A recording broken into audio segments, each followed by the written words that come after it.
बड़की गोतनिया करे बैठ के आराम हो। घर बाहर हमारे से करबा सब काम हो। घर के मलकिनिया हमर बुझे परेशनिया गे।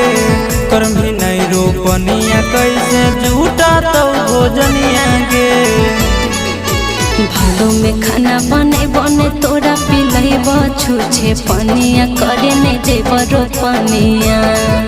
भादो में खाना बने तोरा पिलैब छुछे पनिया करे ने जेब रोपनिया।